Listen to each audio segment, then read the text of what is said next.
한국 DMZ에서 다이아몬드 나온다. 슈퍼맨에서 슈퍼맨이 석탄을 한 움큼 손에 쥐고 꽉 짜자 잠시 후에 호두만한 크기의 다이아몬드가 영롱한 빛을 발한다. 이 장면은 다이아몬드의 특성은 물론 어떻게 만들어진다는 것을 잘 보여주는 실례이다. 물론 다이아몬드가 빛을 발하려면 잘 연마해야 하지만 슈퍼맨이 그런 능력을 손안에 갖고 있다고 설정해도 무리는 아니라고 생각한다. 슈퍼맨은 그야말로 모든 면에서 슈퍼맨이 아닌가. 다이아몬드라는 말은 그리스어인 아다마스에서 유래됐다. 이는 A와 다마스의 합성어로 A는 부정을 의미하고 다마스는 정복을 의미해 다이아몬드는 정복할 수 없는 것이란 뜻이다. 보석의 정수로 불리는 다이아몬드, 아름다운 광채를 발하는 이 보석은 아주 희귀하기 때문에 값이 비싸다. 도둑이나 사기꾼들이 가장 탐을 내는 작물이 부피가 작고 값이 비싼 다이아몬드이므로 추리나 액션 영화에서 강탈의 대상으로 자주 나타난다. 영화 007 다이아몬드는 영원히, 스파이더 게임 등 많은 영화에서 다이아몬드를 둘러싼 암투를 소재로 다루며 공전의 흥행에 성공한 타이타닉에서는 바다에 침몰한 배를 탐사하는 이유 중에 하나가 전설적인 다이아몬드를 찾기 위해서였다고 설명된다. 그뿐이 아니다. 다이아몬드는 전쟁의 친구라는 말도 있다. 현재 전 세계에서 유통되고 있는 다이아몬드 원석 중 10에서 15%가 아프리카 분쟁 지역인 앙골라, 콩고, 시에라리온 등에서 산출되며 내전이 격화될수록 다이아몬드 생산량은 증가한다. 이러한 아이러니는 다이아몬드의 상품성을 단적으로 보여준다.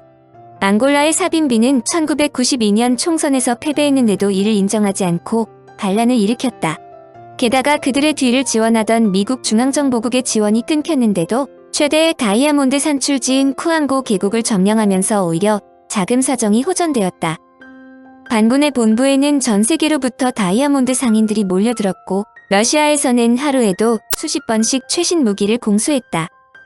콩고도 내전 때 자신을 도와준 짐바브웨의 은부지마이에 다이아몬드 채굴권을 넘겨주었다.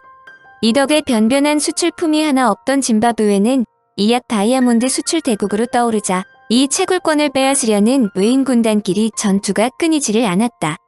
시에라리온의 내전도 다이아몬드가 끼어든 것이다. 이것은 역으로 말한다면 다이아몬드가 전쟁을 일으켜서라도 확보할 만한 값어치가 있다는 뜻이다. 그동안 다이아몬드의 생산지는 인도, 브라질, 오스트레일리아 및 콩고, 앙골라 등 아프리카 몇몇 국가에 한정되어 더욱더 희소성을 높여주는데 이런 다이아몬드가 한국에서도 발견될지도 모른다. 다이아몬드가 만들어지는 원리는 멘틀이라는 지하 100마일에서 300마일 사이에 있는 암석층에 있는 탄소 퇴적물이 수백만 년 동안 엄청난 열과 압력을 받아 다이아몬드로 변했다는 것이 정설이다. 더구나 학자들을 놀라게 하는 것은 다이아몬드는 현존하는 물질 중 가장 값이 싼 탄소의 순수한 결정체라는 점이다. 석탄이나 우리가 사용하는 연필의 흑연 등이 모두 탄소이다. 영국의 화학자 테넌트는 이리듐과 오스뮴이라는 새로운 원소를 발견한 것으로 유명한데 1797년에 자신의 다이아몬드를 태워서 생긴 기체를 조사해본 결과 값비싼 다이아몬드가 탄소에 불과하다는 사실을 발견했다.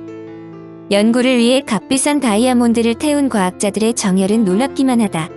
연필심에 사용되는 흑연은 다이아몬드와는 다른 구조를 가지고 있다. 일기압파에서 안정적인 결정 구조를 갖는 흑연은 6개의 탄소 원자가 육각형으로 배열돼 있다. 이 육각형을 벤젠골이라 하고 이 고리들을 규칙적으로 깔아 층을 쌓았기 때문에 층층이 잘 분리된다.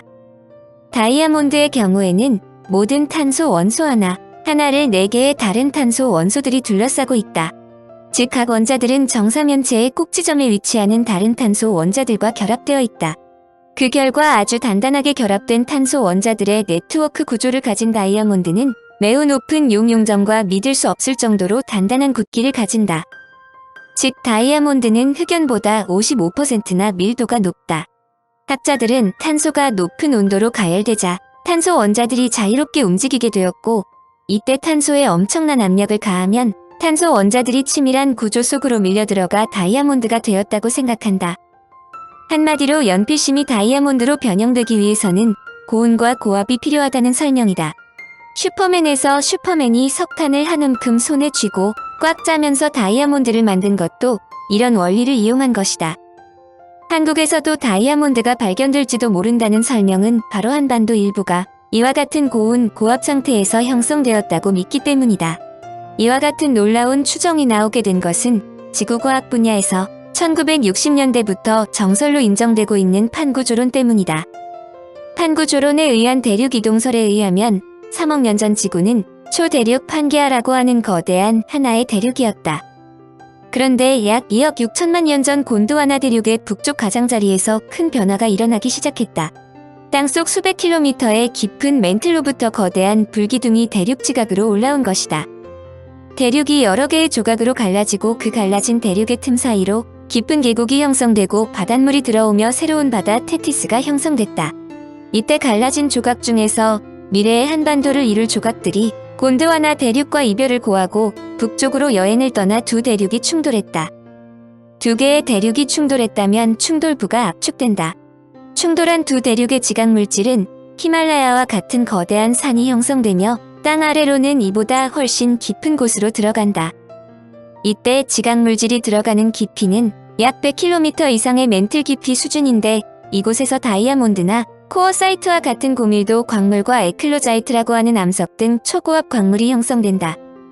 학자들이 한반도에서 다이아몬드가 나올 수 있다고 추정하는 것은 한반도와 직접적으로 연결되는 중국 대륙과의 연계성 때문이다. 1989년 중국에 충돌되는 중국 중앙부의 동서방향으로 발달하고 있는데 중국 칠링산 맥타피산 일대와 산동반도의 수루 지역에서 놀라운 암석이 발견됐다.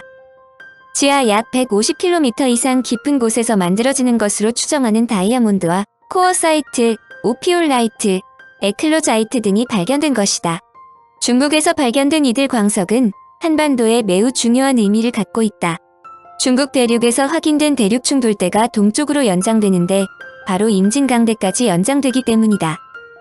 1989년 중국의 충돌대는 중국 중앙부의 동서방향으로 발달하고 있는데 중국 칠링산 맥타피산 일대와 산동반도의 수루 지역에서 특이한 암석이 발견됐다.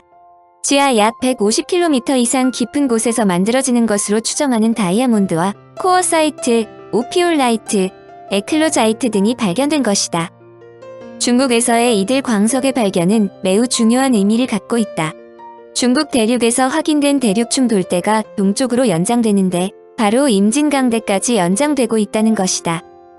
서울대학교의 조문섭 교수는 임진강대에 있는 암석의 변성 조건이 중국 충돌대에서 흔히 관찰되는 온도 압력 조건과 유사하며 임진강대 암석이 변성작용을 받은 시기가 중국 충돌대에서 충돌 시기를 나타내는 변성암의 변성 나이가 2억 3천만 년 전 중생대 삼첩기와 일치한다고 발표했다.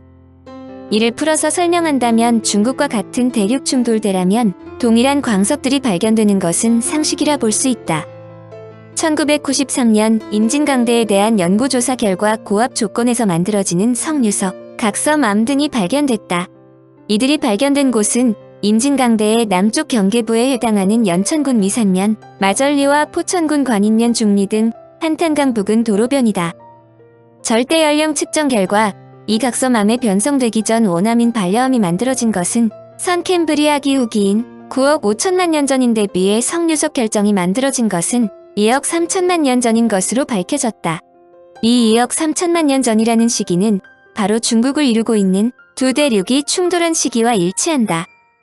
특히 석류석 각섬암은 중국의 대륙 충돌대에서도 흔히 발견되며 깊은 곳에서 만들어진 에클로자이트가 지표 쪽으로 올라올 때 각섬암으로 바뀌었다고 추정한다.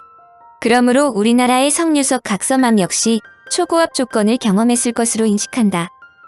경기 육교에 속하는 강원도 화천에서 다른 지역에서 볼 수 없는 고온에서 만들어지는 백리밤이 발견되었다.